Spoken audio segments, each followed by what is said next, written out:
حضرت یونس علیہ السلام کا شمار اللہ تعالیٰ کے برگزیدہ نبیوں میں ہوتا ہے۔ آپ کی بعثت ایک ایسے دور میں ہوئی جب انسانی معاشرہ اخلاقی زوال، ضد، سرکشی اور انکار کی اندھیریوں میں ڈوبا ہوا تھا۔ آپ کو جس قوم کی طرف بھیجا گیا وہ عراق کے قدیم اور مشہور شہر نینوا کی باسی تھی۔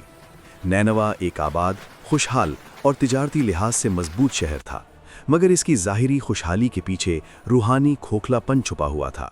لوگ بتوں کی عبادت کرتے، ظلم کو طاقت سمجھتے اور حق کی آواز کو نظر انداز کرتے تھے۔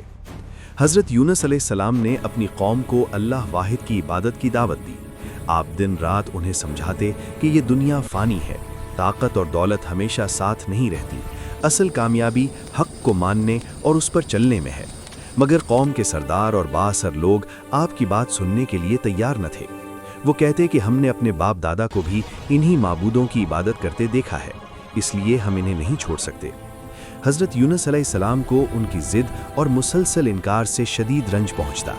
آپ برسوں تک صبر اور حکمت کے ساتھ تبلیغ کرتے رہے، کبھی نرم لہجے میں، کبھی تنبیہ کے انداز میں، مگر نتیجہ وہی رہا۔ قوم کے اکثر لوگ آپ کا مذاق اڑاتے، بعض آپ کو دھمکیاں دیتے اور کچھ کہتے کہ اگر واقعی عذاب آنے والا ہے تو اسے لے آؤ۔ یہ جملے حضرت یونس علیہ السلام کے دل پر گہرے زخم چھوڑتے گئے۔ آخر ایک وقت آیا جب حضرت یونس علیہ السلام نے قوم کو بتایا کہ اگر وہ باز نہ آئے تو ان پر اللہ کا عذاب نازل ہوگا۔ قوم نے اس تنبیہ کو بھی سنجیدگی سے نہ لیا۔ حضرت یونس علیہ السلام کو یہ گمان ہوا کہ اب ان کی قوم پر عذاب آ کر رہے گا، اس لیے آپ ان کے درمیان سے نکل گئے۔ یہاں حضرت یونس علیہ السلام سے ایک بشری تقاضے کے تحت جلدی ہو گئی۔ اللہ کی طرف سے واضح اجازت کے بغیر قوم کو چھوڑ دینا ایک نازک معاملہ تھا، مگر آپ کی نیت میں کوئی کھوٹ نہ تھی، بس شدید غم اور مایوسی غالب آ گئی تھی۔ جب حضرت یونس علیہ السلام شہر سے نکلے تو کچھ ہی عرصے بعد نینوا کے آسمان پر عذاب کی نشانیاں ظاہر ہونے لگیں۔ سیاہ بادل، عجیب خوف اور گھبراہٹ نے لوگوں کے دلوں کو ہلا دیا۔ اب قوم کو احساس ہوا کہ نبی کی بات سچ تھی۔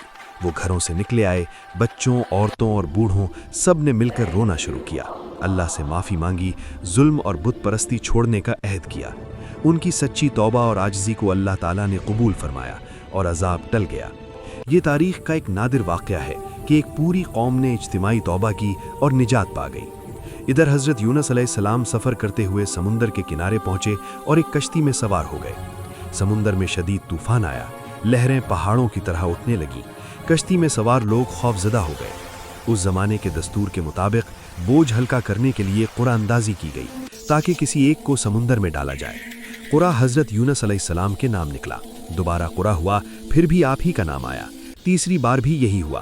حضرت یونس علیہ السلام سمجھ گئے کہ یہ سب اللہ کی مشیت سے ہو رہا ہے۔ آپ نے خاموشی سے خود کو سمندر کے حوالے کر دیا۔ سمندر کی گہرائی میں ایک بڑی مچھلی نے اللہ کے حکم سے حضرت یونس علیہ السلام کو نگل دیا۔ یہ واقعہ بظاہر خوفناک تھا، مگر در حقیقت یہ اللہ کی خاص حکمت کا حصہ تھا۔ مچھلی کے پیٹ میں اندھیرا ہی اندھیرا تھا، اوپر سمندر کی تاریکی، نیچے رات کا اندھیرا اور اندر مچھلی کا اندھیرا۔ اس تنہائی اور خاموشی میں حضرت یونس علیہ السلام کو اپنی لغزش کا احساس ہوا۔ اسی حالت میں آپ نے دل کی گہرائی سے اللہ کو پکارا۔ یہ پکار ندامت، عاجزی اور کامل توکل سے بھرپور تھی۔ حضرت یونس علیہ السلام کی دعا اللہ کے ہاں قبول ہوئی۔ اللہ نے مچھلی کو حکم دیا کہ وہ حضرت یونس علیہ السلام کو ساحل پر چھوڑ دے۔ مچھلی نے حضرت یونس علیہ السلام کو ایک سنسان ساحل پر اگل دیا۔ آپ کا جسم کمزور تھا، مگر اللہ کی رحمت ساتھ تھی۔ اللہ نے ایک بیلدار درخت اگایا جس کے سائے اور پھل سے آپ کو آرام اور غذا ملی۔ کچھ عرصے میں آپ کی صحت بحال ہو گئی۔ جب حضرت یونس علیہ السلام کو دوبارہ حکم ملا تو آپ اپنی قوم کی طرف واپس لوٹے۔ اس بار منظر بالکل مختلف تھا۔ وہی قوم جو کبھی انکار اور تمسخر کرتی تھی اب ایمان لا چکی تھی۔ لوگ حضرت یونس علیہ السلام کو دیکھ کر خوش ہوئے، ان کی باتوں کو دل سے مانا اور اللہ کی اطاعت میں لگ گئے۔ حضرت یونس علیہ السلام نے اپنی قوم کو حق پر قائم رہنے، عدل کرنے اور عاجزی اختیار کرنے کی تلقین کی۔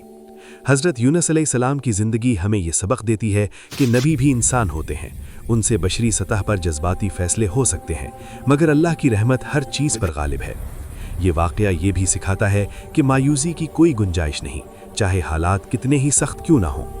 اللہ کے در پر سچی توبہ اور عاجزی انسان کو اندھیروں سے نکال کر روشنی میں لے آتی ہے۔ حضرت یونس علیہ السلام کی قوم کا واقعہ اس بات کی روشن مثال ہے کہ اجتماعی توبہ کیسے پوری قوم کی تقدیر بدل سکتی ہے۔ آج بھی اگر انسان ضد، غرور اور نافرمانی چھوڑ کر عاجزی اختیار کرے تو رحمت کے دروازے کھل سکتے ہیں۔